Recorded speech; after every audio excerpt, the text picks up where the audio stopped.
ነገር የደረሰበት መስሏታል ማለት ነው። በጣም በውስጧ በጭንቀት ውስጥና እንዴት ነው እንደዚህ ነገር የሚፈጠረው ይሄ ነገር እውነት ቢሆንስ ብላ ከራሷ ጋር ሙግት ይዛለች። እንግዲህ እሷ በህልሟ በጣም እየቃዠችና አመንም በጣም አንቆ ይዟት ነበረ። በዚህን ሰዓት ልጄ ሁሉም ነገር ላስረዳህ እችላለሁ ብትልም አመን ግን ምንም እንኳን መረዳት አልፈለግም ነበረ። አሁን ላይ ከድሮ ጀምሮ ከህፃንነቴ አውሬ አድርገሽ ያሳደግሽኝ ለዚህ ነዋ የበኩል ልጅሽ እየተንከባከብሽ እያለ በጣም ሲያሰቃያት ነበረ። በዚህ መሀል ወይዘሮ ሰማሃልም በጣም ውስጧ ተጨንቋል። እንግዲህ ይሄንን ህልም ነው ወይስ እውነት ነው? እውነት ብቻ እንዳይሆን ፈጣሪ ሆይ አንተ ጠብቀኝ ስትል ነበረ። እውነት ከሆነ ምንድን ነው የማደርገው እያለች ነበረ።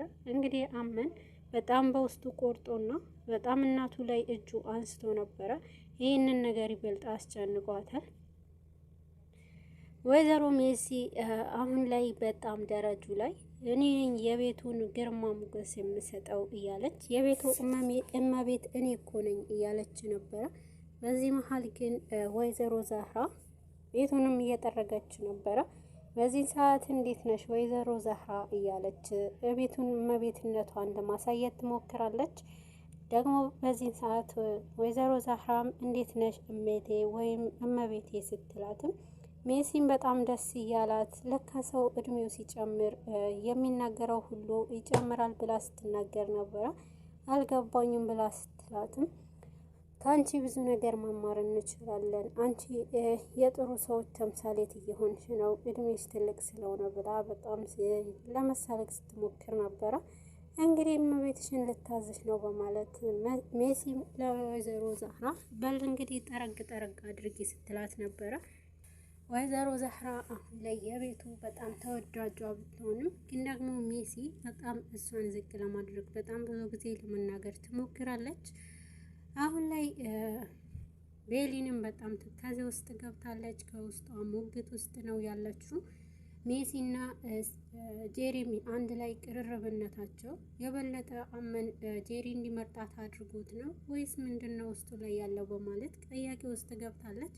እንግዲህ ብቻዋን ስትብሰለሰል ነበረ ማለት ነው። ብቻዋ ስትብሰለሰል እሷም ወደዛ ከሜሲ ከቤሊንና ከወይዘሮ ዛህራ ጋር እንዲያብረው ነበሩና በዚህን ሰዓት ወይዘሮ ዛህራ አንቺን እየጠበቅኩሽ እኮ ነበረ እኔ እያለቻት ነበረ።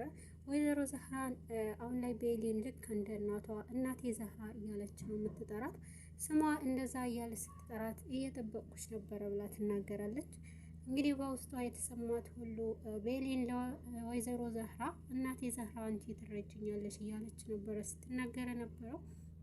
ወይዘሮ ዛህራ እንግዲህ እኔ ያቺ ቢጫ ፀጉር ይዛኝ እኮ ነው ብላ ስትላት ነበረ። ቢጫ ፀጉር ደግሞ ማናት እያለች ቤሊንም በጣም ተገርማ ስትጠይቅ ነበረ። እንግዲህ ያቺ ሜሲ ናታ እያለች በጣም እሷም እየሳቀች ስታወራ ነበረ። አሁን ላይ እሷና አንቺንም አግኝታሽ ነበር እንዴ ስትላት ነበረና እኔን እንኳን አይደለም ግን ከጄሪ ጋር አብረው ናቸው፣ ጓደኝነታቸውን በጣም ጠንክሯል እያለች ለወይዘሮ ዛህራ ስትናገራት ነበረ። እና ይሄ እኮ ጓደኝነት አይደለም እያለች ነበረ። እሱ ተሳስተሻልና አመንን የመረጣት የሜርሲ ጓደኛ ስለሆነች ነው ጄሪ በማለት ነበረ ተስፋ እንደቆረጠች ስትናገር የነበረችው። በዚህን ሰዓት ወይዘሮ ዛህራ ይሄ እኮ የወረት ፍቅር ነው፣ ምን ሆነች ነው ይሄ የወረት ፍቅር ቶሎ ያልቃል እያለች ነበረ። እንግዲህ ስለ ቤሊን ስትጠይቃት ነበረ። ቤሊንም ምንድነው የሆንሽው ነገር አለ ወይ ውስጥሽ የተጨነቀ ትመስያለሽ እያለች ነበረ። አይ ተጨንቀሽ አይደለም ተጨንቂም አይደለም ብትልም በእኔ ውስጥሽን ይሁን ነገር እንዳለ ይሰማኛል ብላ ወይዘሮ ዝናሽን ትናገራታለች ማለት ዛህራ። በዚህን ሰዓት እኔ ምልሽ በውስጥሽ የሆነ ነገር አለ አውጪውና ተናገሪ ብላታለች። እንግዲህ የእናትነት ስሜት እንደተሰማትና በውስጧ የጄሪና የአመንን አመራረጥ የውስጧ ሲያስጨንቃት የነበረውንም ለወይዘሮ ዛህራ ትነግራታለች። ወይዘሮ ዛህራ በጠየቀቻት በኋላ ቤሊንም ጥያቄዋ ነበረው እኔ ምልሽ አመንን ያፍቅረሽዋል እያለቻት ነበረ። በዚህን ሰዓት በጣም ትደነግጣለች። ቤሊንም የእውነት የተናገረችው ፍቅር ውስጡ በጣም እርግጠኛ ስለነበረች ነበር። እንግዲህ አሁን ላይ ጄሪም ወደ ሜሲ ትሄዳለች። ሜርሲም በዚህን ጊዜ ለብቻዋ ቁጭ ብላ ዘና እያለች ነበረ። የጄሪ መምጣት በጣም አስጠልተዋትና እቺ ልጅ በቃ መተንፈስ እንኳን ያለኔ አይሆንላትም መጣች ደግሞ እያለች እየተሰላቸቻት ነበረና ፊቷ ዙራባት ነበረ። በዚህ መሀል ግን ደግሞ ያለሷ ምንም እንኳን እዛ መንቀሳቀስ አለመቻሏ ጄሪ በዚህ ሰዓት ሜርሲ ተረታለች። ሜርሲም የራሷን መንገድ እየተጠቀመችባትና ጄሪንም በጎኗ አድርጋ ነበረ የቤቱንም የወይዘሮ ሰማልንም የምትፈልገው ነገር ወደ እሷ ለማድረግ የምትሞክረው። ይበልጥ ደግሞ ወደ እሷ በሄደች ሰዓት አንድ ነገር እኮ ካንቺ ጋር አንድ ነገር ለማድረግ አስቤያለሁና ላማክርሽ ነው የመጣሁት ትላት።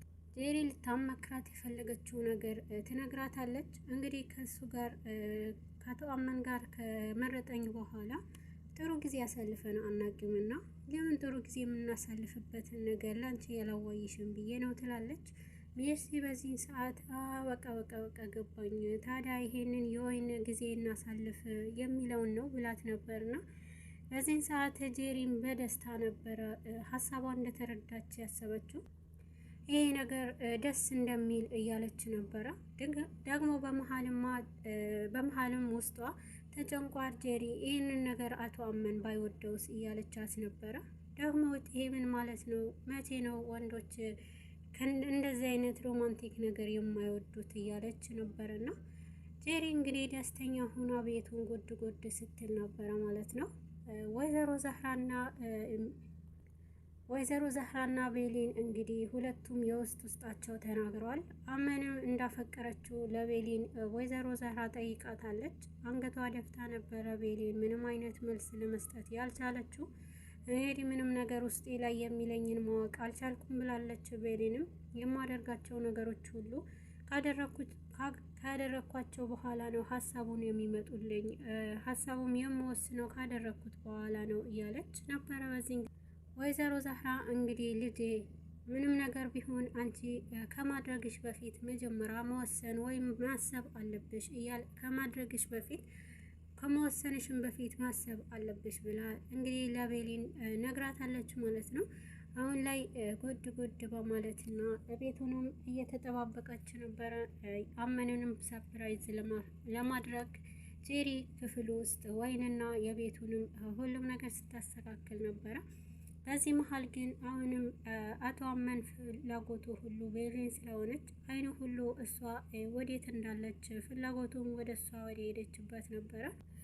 ጄሪ ወደ ላይ ወደ ታች እያለች የቤቱንም ቤቱ ክፍላቸው ላይ ፋ አድርጋና ብርጭቆ አዘጋጅታ ወይኑንም እየጠበቀችው ነበረ። እንግዲህ አሁን ላይ ቤሊን እናቷንም አስታውሳ ለቅሶ ላይ ነበረች ስታለቅስም አቶ አመን እንግዲህ በሚያልፍበት ቦታ ያገኛታል ማለት ነው። በዚህን ሰዓት ቤሊንም ስታለቅስም እናቴ የት ነሽ? አሁን ላይ እናቴ ምን አለ ከጎን የሆነች እንደ ወይዘሮ ዛህራ እንደዚህ እያሻሸች ተረት ብትነግሪኝ እያለች በጣም ስታለቅስ ነበር። ቤሊን ስታለቅስ አቶ አመንም በዛ በኩል ሲያልፍ በጣም አሳዝነው ወደ እሷ ይቀርባል። ይበልጥ ደግሞ ክፉ ውስጥ አስገብተዋት ቤሊንም አቶ አመን የውስጧንም በጣም እየተረዳት ነበረ። በለቅሰዋ መሀል እሱም ውስጡ በጣም ስሜቱ ተነክቶ ነበረ። ቤሊን በዚህን ሰዓት በጣም ፊቷ ሁሉ ቀልቶ ነበርና እናቴ የት እንዳለች አላውቅም ብላ በውስጧ የእናቷ ፍቅር እያሰቃያት እንደነበረ ነው። አሁን ላይ ይበልጥ ግን አቶ አመን እሷን አቅፎ እያጽናናት ለምን ታለቅሻለሽ? ለምንድን ነው ራስሽ እንዲህ የምትጎጂው? እያላት ነበረ። በዚህ መሀል ግን ምንም እናቴ ነፍቃኝ ነው ብላ ትነግረዋለች። እሱ ግን በጣም አዝኖና እንደዚህ መሆን የለብሽም ብሎ ሲያጽናናት ነበረ። ሁለታቸውም ሆዳቸው ይነጋገሩ ነበረ። አቶ አመን አሁን ላይ ቤሊን እቅፉ ውስጥ ስላስገባት ምናልባት የተሸነፍኩ ይመስላታል እንዴ እያለ በውስጡ ሌላ ሀሳብ ውስጥ ገብቶ ነበርና ቤሊንም በዚህ መልኩ እያለቀስኩት ያለሁት ምናልባት እኔን ስላልመረጠኝ ይሆን የሚለውን ስጋት ውስጥ አስገብተዋት ነበርና የበለጠ ቤሊን በንዴት ነበረ በውስጧ ሌላ ነገር ስታስብ የቆየችው። እንግዲህ ጄሪማ አሁን ላይ በጣም በፍቅር ውስጥ አብዳለች። ቤቱንን ሙሉ አዘጋጅታ አቶ አመንንም ስትጠብቀው ነበረ። እንግዲህ አቶ አመን የጄሪ ነገር ምንም አላሳሰበውም እና ይህንንም በጭራሽ ታደርገዋለች ብሎ አላሰበም ነበረ። ከቤሊን ጋር ቤሊንም እቅፍ ውስጥ አስገብቶ እሷንም በማጽናናት ላይ ነበረ። እንግዲህ ጄሪ የብቻዋ የፍቅር ጊዜ በባዶ አምንም ስትጠብቅ ታድራለች ማለት ነው። ቤሊንና ጄሪ አሁን ላይ ቤሊንና አቶ አመንም በፍቅር ውስጥ በሁለታቸውም አልሸነፍ ባይነት ደግሞ በውስጣቸው እየተሰቃዩ ይገኛሉ። እንግዲህ ይሄ ነገር ከሚፈጠርማ እኔ ከሱ ጋር ባለትዳር እኮ ነው የሚለውንም ጭንቅላቷን ይበጠብጠዋል። ይህንን ደግሞ ማድረግ የለብኝም ብሎ እሱም አቶ አመን ከእሷ መራቅ እንዳለበት ይወስናል።